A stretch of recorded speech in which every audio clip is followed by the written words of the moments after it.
Bonjour à tous et à toutes.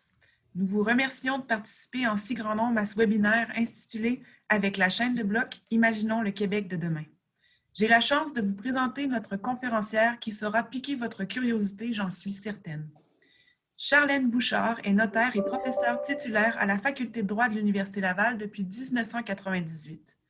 Elle est également titulaire de la chaire de recherche sur les contrats intelligents et la chaîne de blocs de la Chambre des notaires du Québec. Spécialiste du droit des entreprises, du commerce électronique et de la chaîne de blocs, la professeure Bouchard est l'autrice de nombreux ouvrages et articles, dont un premier ouvrage en français consacré aux impacts de la chaîne de blocs sur les transformations du droit. Pédagogue aguerrie, elle développe et anime des formations pour les professionnels depuis plus de 20 ans.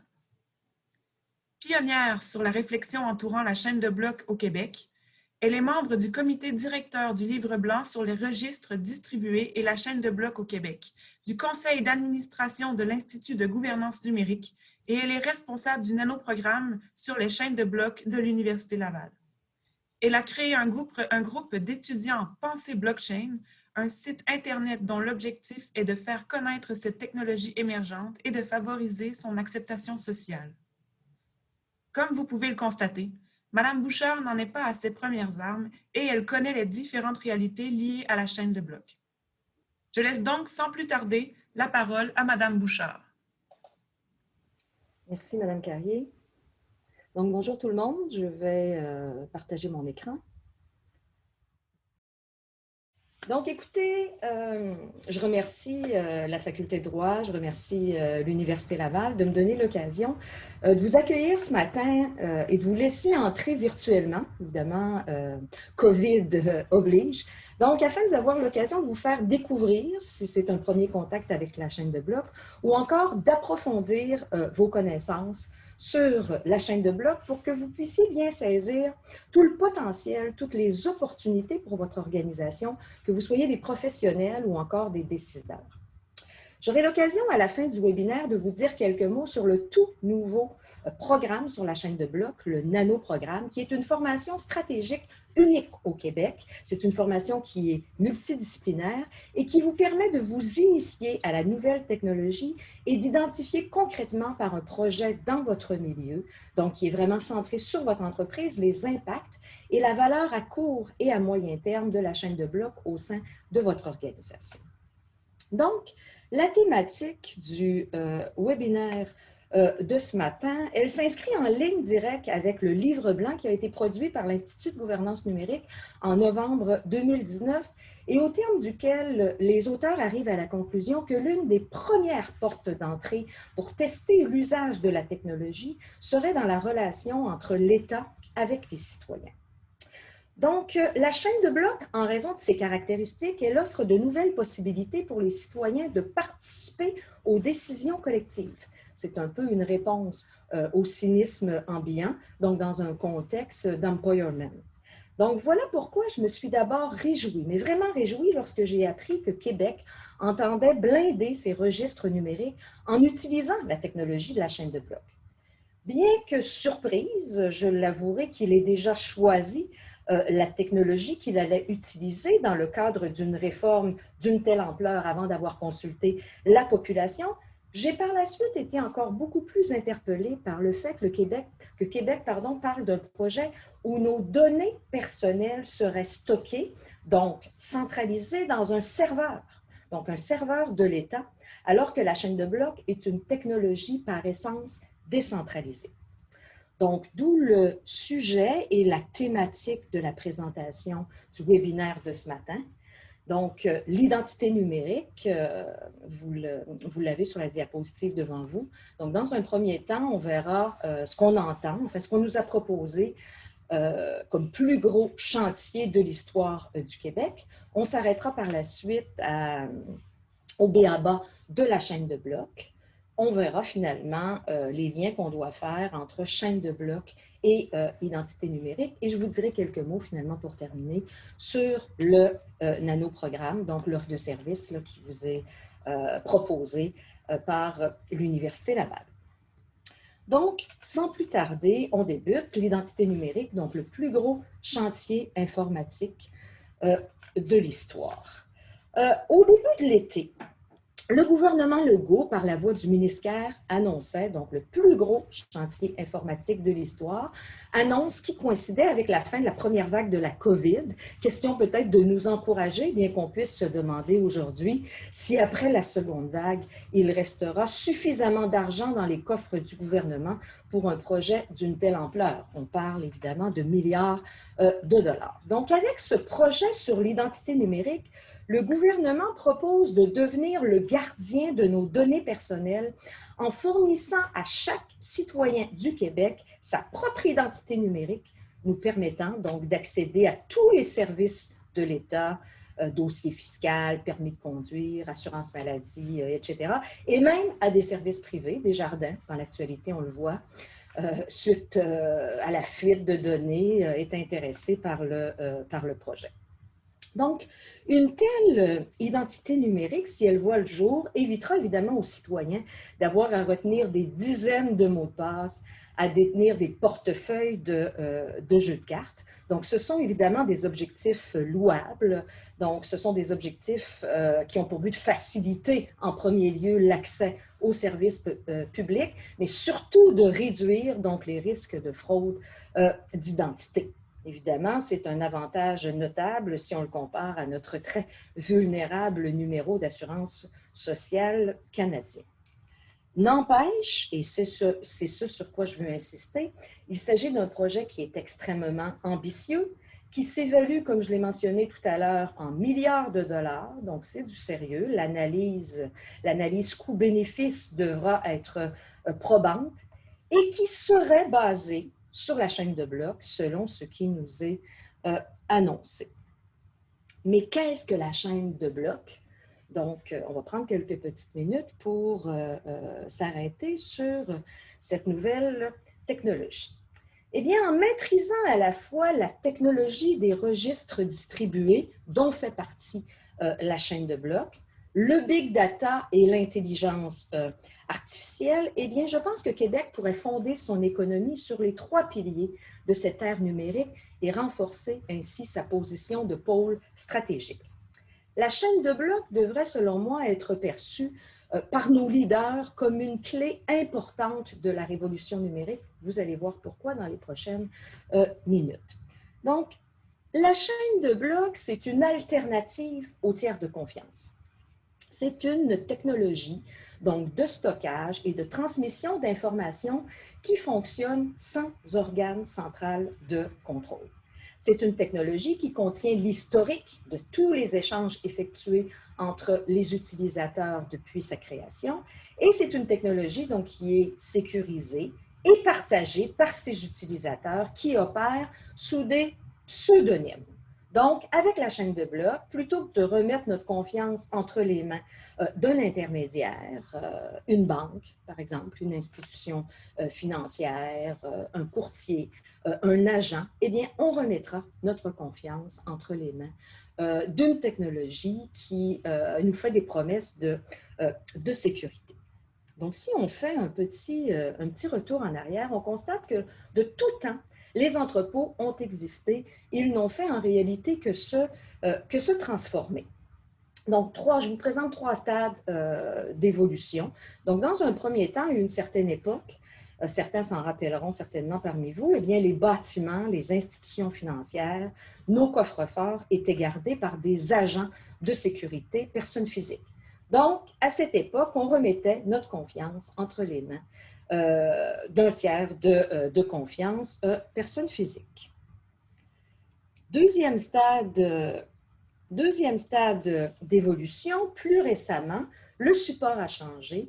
Donc, le gardien a disparu et il a été remplacé par des serveurs géants hyper sécurisés qui appartiennent à de grandes entreprises privées. À une époque pas si lointaine, on disait même que le gouvernement du Québec voulait entreposer donc des données là, chez Microsoft ou encore Google. Eh bien, avec la chaîne de blocs, c'est un autre stade d'évolution. Vous ne remettrez plus votre sécurité entre les mains d'une personne ou encore d'un seul serveur qui va centraliser l'information, mais vous déposez l'information sur une pluralité de serveurs cryptés. Voilà comment ça se passe. Je vous ai préparé un petit schéma là, pour vous montrer le fonctionnement de la chaîne de blocs. Donc, ce qui fait la sécurité d'une transaction sur chaîne de blocs, c'est qu'avant que la transaction ne soit complétée, par exemple un transfert d'argent, et qu'elle soit consignée dans le registre, c'est-à-dire intégrée dans un bloc, eh bien, la transaction devra être validée sur chaque serveur crypté, les mineurs, ce que vous avez à la droite de la diapositive, et on devra obtenir un consensus entre les serveurs, 50% plus 1, avant que le nouveau bloc ne soit intégré à la chaîne. Donc, c'est donc une technologie de stockage et de sécurisation, je dirais, distribuée sur plusieurs ordinateurs plutôt que sur un seul serveur central. La chaîne de blocs, c'est ce que vous avez à la gauche de la diapositive. Donc, la chaîne de blocs se compare, et c'est souvent une image qu'on véhicule dans l'actualité, à un livre de compte, puisqu'on y consigne toutes les informations sur l'historique d'une transaction. Donc, c'est un registre informatique plutôt qu'un registre sur support papier. Les caractéristiques maintenant de la chaîne de blocs. Eh bien, c'est vraiment dans ces caractéristiques, ce sont ces caractéristiques qui font finalement toute la force, tout l'intérêt de cette technologie. Elle est immuable, donc les données, une fois emmagasinées, ne pourront être modifiées. Transparente, donc c'est une technologie qui est transparente. Elle permet de suivre chaque détail du système, chaque information qui est consignée. Elle est traçable, donc elle offre une traçabilité complète et instantanée de l'information qui y est déposée. Et elle est aussi sécuritaire, c'est-à-dire protégée par les mathématiques, la cryptographie. Donc, c'est une technologie qui est extrêmement intéressante, je le rappelle, en raison de ses propriétés. Et en résumé, je vous ai mis une image qui est parlante. Donc, la chaîne de blocs, c'est un coffre-fort inviolable en raison de la cryptographie et de la nécessité du consensus entre les serveurs, mais c'est un coffre-fort en verre, et j'insiste sur cette image, car elle est transparente et elle est traçable. Donc, lorsqu'on fait le choix de cette technologie, il faut être conscient de ses caractéristiques. Donc, c'est une technologie qui est intéressante pour gérer des registres publics, des informations sensibles, des titres de propriété, ainsi que pour une foule de secteurs. La santé, par exemple, le contrôle des données sensibles, les dossiers médicaux, la finance. Donc, tout a débuté dans le domaine financier avec les crypto-monnaies, les ICO, c'est une nouvelle forme de financement d'entreprise. Bon, en matière gouvernementale, on en parle aujourd'hui, gestion des identités, en matière d'élection, de vote, chaîne d'approvisionnement pour la traçabilité. En matière culturelle, donc un autre secteur qui est vraiment en essor, avec la gestion des droits d'auteur, les registres, l'authenticité, la provenance, l'énergie. Donc, la chaîne de blocs va favoriser la transition énergétique. Et en matière immobilière, donc les registres fonciers, la tokenisation, l'agriculture, la traçabilité alimentaire, et j'en passe, évidemment. C'est vraiment une révolution. Je mets le terme révolution entre guillemets parce que c'est un terme qui est utilisé à toutes sauces, mais on parle évidemment avec la chaîne de blocs d'une technologie de rupture puisqu'elle elle engendre des conséquences dans une foule de domaines et elle va transformer, elle risque de transformer complètement notre économie. Et c'est ce qu'on voit actuellement à l'international. Donc maintenant, vous le constatez, quels sont les principaux cas d'usage de la chaîne de blocs ou ce que je vous démontre ici, c'est que la chaîne de blocs, elle offre une prise en charge collective d'actions qui, normalement, nécessitent de référer à un intermédiaire de confiance. Eh bien, ces 3 domaines de prédilection, la chaîne de blocs, c'est dans le domaine du transfert d'actifs financiers, donc tout a débuté dans ce secteur. Autre secteur de prédilection pour la conservation des données, donc les registres, et je dirais la star des applications actuellement, les contrats intelligents, les smart contracts avec la fonction d'automatisation. Donc, transfert d'actifs, conservation de données et automatisation de transactions. Donc, vous avez sur la diapositive suivante des exemples. Donc, lorsqu'on parle de transfert d'actifs, c'est vraiment de la création de valeur monétaire, vote, action, obligation.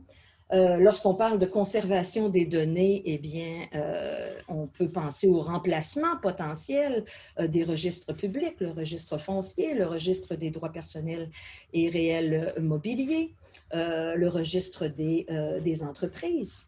Des registres où on pourrait retrouver des informations sensibles en matière médicale, on en parlait tout à l'heure, les actes de propriété. Donc, on peut se poser la question, est-ce que la chaîne de blocs est l'infrastructure publique du futur? Et les fameux contrats intelligents, donc ces programmes qui exécutent automatiquement les termes et les conditions d'un contrat, donc qui transforment évidemment les façons de faire et qui font disparaître évidemment une foule d'intermédiaires qui n'ont pas en tant que tel de valeur ajoutée. Donc, maintenant que vous savez, que vous comprenez ce que l'on entend par la chaîne de blocs, posons-nous la question. Donc, confrontons cette technologie avec le projet d'identité numérique qui nous est proposé par le gouvernement du Québec sous la plume du ministre Kerr. Donc, selon le ministre Kerr, c'est ce que je vous ai mis à l'écran, il n'existerait à ce jour aucune solution d'identité numérique basée sur la chaîne de blocs. Le Québec serait donc le premier État au monde, j'insiste, à faire un tel choix. Eh bien, il faut être prudent avant de faire une telle affirmation, puisqu'il existe plusieurs exemples de solutions d'identité numérique sur le globe qui pourraient inspirer le gouvernement du Québec. Donc, certaines fondées sur la technologie de la chaîne de blocs, d'autres solutions, d'autres pays qui utilisent des technologies différentes. Donc, pour prendre un exemple, l'Estonie, on donne souvent l'exemple de l'Estonie dans l'actualité. Il est vrai qu'en matière de numérisation des services de l'État, l'Estonie constitue un exemple. Cependant, en Estonie, la majorité donc, des services gouvernementaux peuvent s'effectuer en ligne, 99 %, donc c'est pas rien, mais l'intégrité n'est pas assurée par la chaîne de blocs pour tous les services. Donc, il faut faire attention. Donc, pour l'identité numérique, les Estoniens ont des cartes à puce depuis près de 20 ans, mais la chaîne de blocs n'est utilisée que depuis 2007 pour la sécurité informatique. Donc, si on revient au gouvernement du Québec et au projet d'identité numérique qui est proposé, je pense qu'il faut retenir 3 choses. La première, avant de faire le choix d'une technologie, il est extrêmement important d'évaluer nos besoins et de s'interroger. Je vous parle de chaîne de blocs aujourd'hui, mais il faut bien comprendre que la chaîne de blocs est intéressante lorsqu'on a un problème de confiance. Donc, avant de faire le choix de la chaîne de blocs, il faut évaluer nos besoins, faire ce qu'on appelle une démarche stratégique, et c'est exactement ce que l'on fait avec nos étudiants, avec nos entrepreneurs, nos professionnels au nanoprogramme, donc dans le cadre du projet dans le milieu qui doit être développé tout au long de la formation. Donc, les apprenants doivent réfléchir, évidemment, sur le pourquoi. Évidemment, quelle serait la valeur ajoutée d'intégrer cette technologie au sein de mon organisation, au sein de mon entreprise. À ce sujet-là, je vous réfère au livre blanc de l'Institut de gouvernance numérique. C'est un document qui est accessible en ligne. Là, vous allez le trouver facilement. Donc, c'est un document qui a été mise en ligne en novembre 2019. Et on traite dans ce livre blanc de la démarche d'implantation de la technologie des registres distribués au sein d'une organisation. Donc, vous avez toute une série d'étapes à respecter et ça peut être intéressant à consulter pour une entreprise. Donc, évaluer ses besoins, première étape. Deuxièmement, eu égard aux informations qui ont filtré dans les médias, on doit se demander quel est l'intérêt donc de la technologie de la chaîne de blocs, qui est une technologie, vous le savez maintenant, décentralisée, alors que le contrôle des données des citoyens du Québec serait sous la houppe de l'État, d'après ce qui a filtré, je le rappelle, dans les médias. Donc, en d'autres termes, comment peut-on associer la chaîne de blocs au projet du gouvernement du Québec, alors que la marque de commerce de la technologie de la chaîne de blocs, c'est la décentralisation, et que ce qui a été présenté aux médias, c'est une base de données centralisée, contrôlée par le gouvernement. On peut imaginer que ce qu'ils veulent faire, j'imagine, c'est une chaîne de blocs privée. Mais il faut bien comprendre que dans un tel cas, le degré de décentralisation n'est pas le même. La technologie perd, dans le cas d'une chaîne de blocs privée, beaucoup de son intérêt. Donc, avant de dire oui au projet qui est proposé par le gouvernement du Québec, je pense que les citoyens doivent être conscients qu'une base de données qui comporterait les différents marqueurs personnels, les données personnelles de chaque Québécois et qui serait contrôlée par le gouvernement engendre des risques importants pour la société, pour les citoyens. Toute faille dans cette base de données serait essentiellement irréversible. Personne ne peut changer, par exemple, ses données génétiques ou encore ses empreintes digitales. Il faut donc être extrêmement prudent avec les données personnelles des citoyens, encore beaucoup plus avec les facteurs d'identification très lourds que sont la biométrie, les empreintes, puisqu'il n'y a pas, dans ces cas, de retour possible. Troisièmement, à mon avis, un système de vérification décentralisée de l'identité qui comporterait plusieurs façons pour le citoyen de prouver son identité serait de beaucoup préférable puisqu'un tel système est moins à risque de failles de sécurité. Et c'est là, je pense, où la technologie de la chaîne de blocs est intéressante puisqu'il s'agit d'une technologie qui offre aux citoyens la capacité de participer aux décisions en raison de ses propriétés décentralisées.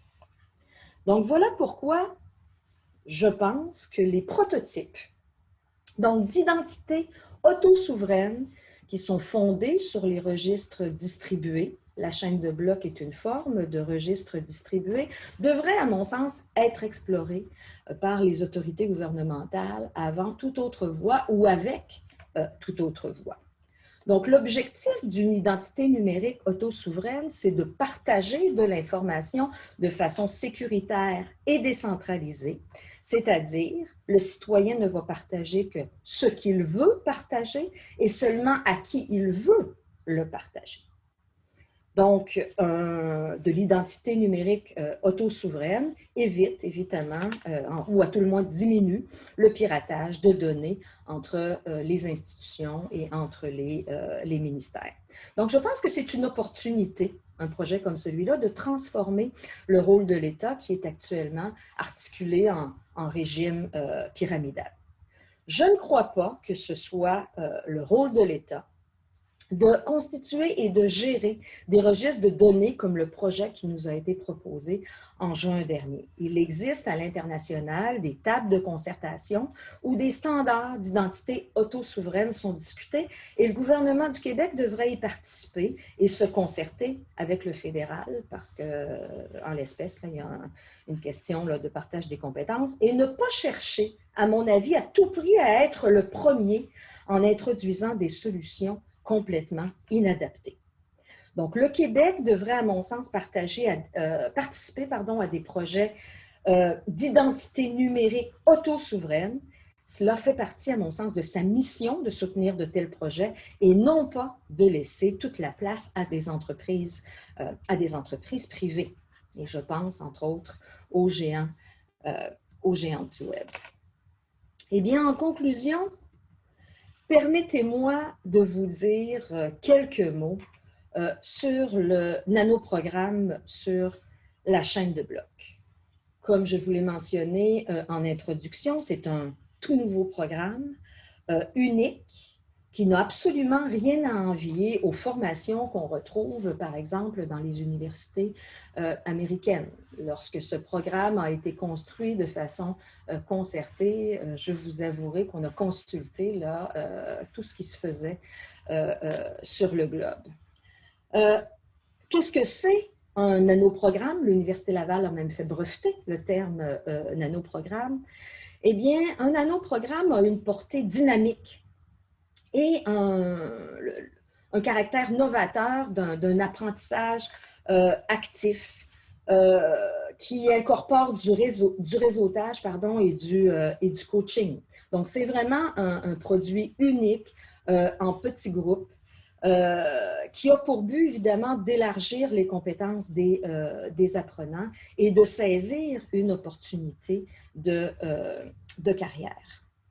Donc, vous avez ici devant vous le cheminement de la formation. Donc, 3 blocs, tout d'abord. Donc, le bloc 1, qui est consacré aux caractéristiques et aux aspects techniques de la chaîne de blocs. Le bloc 2, qui est consacré aux contrats intelligents et aux registres. Et enfin, le bloc 3, donc, qui traite des transferts de valeur et des organisations décentralisées, là, les DAO, pour reprendre un acronyme là, qui est connu dans le milieu. Donc, on fait vraiment là, un tour d'horizon des éléments fondamentaux de la nouvelle technologie. La période de donc 3 blocs, c'est un projet une formation qui s'étend sur une période de 5 mois, 3-4 heures par semaine. C'est une formation qui est entièrement à distance. Et ce qui est intéressant, c'est qu'il y a possibilité de passerelle vers des programmes crédités. Donc, permettez-moi de vous dire quelques mots sur le type d'évaluation qui est envisagé dans le cadre du nanoprogramme. Et c'est peut-être la force de cette formation, donc le projet dans le milieu. Eh bien, tout au long de la formation, ça vous démontre à quel point c'est une formation qui est adaptée. Vous allez développer donc un projet qui va vous permettre de saisir les impacts et la valeur, donc de l'intégration de la chaîne de blocs au sein de votre organisation. Donc, le projet dans le milieu se déroule en 3 temps. Donc, dans un premier temps, vous devez faire une veille sur les applications concrètes de la chaîne de blocs au sein de votre organisation. Par la suite, vous devrez analyser donc, le niveau d'opportunité qui est lié à la chaîne de blocs pour votre stratégie organisationnelle. Et finalement, vous devrez donc formuler des orientations de prise de décision pour pouvoir intégrer ou non la chaîne de blocs au sein de votre organisation. Et évidemment, tout au long de ce projet dans le milieu, qui est vraiment là, dirigé vers votre entreprise, vous serez accompagné donc de 3 formateurs, un juriste, un spécialiste en sciences de l'administration, système organisationnel et un informaticien, puisque c'est une formation qui est multidisciplinaire. Donc, pour avoir plus d'informations, je vous invite évidemment à consulter le programme. Merci beaucoup. Merci, Madame Bouchard, pour cette présentation fort intéressante. On en apprend vraiment énormément sur la chaîne de blocs. Là, je suis impressionnée personnellement. Nous vous remercions de votre participation à ce webinaire qui, nous le souhaitons, a pu vous éveiller sur la révolution que nous commençons à vivre grâce à la chaîne de blocs, la chaîne de blocs, pardon, et les impacts que cela aura sur de nombreux secteurs de l'économie. Si vous souhaitez pousser plus loin l'expérience, pour vous et votre organisation. Nous vous invitons à vous inscrire, comme le mentionnait Mme Bouchard, au nanoprogramme La chaîne de blocs Impact et enjeux pour votre organisation qui commencera le 13 octobre prochain. Les inscriptions sont présentement en cours. Vous aurez plus de détails en visitant notre site web, celui de l'Université Laval. Nous remercions encore une fois Charlène Bouchard d'avoir pris le temps d'offrir cette conférence et nous vous souhaitons à tous et à toutes une très belle journée. Au revoir.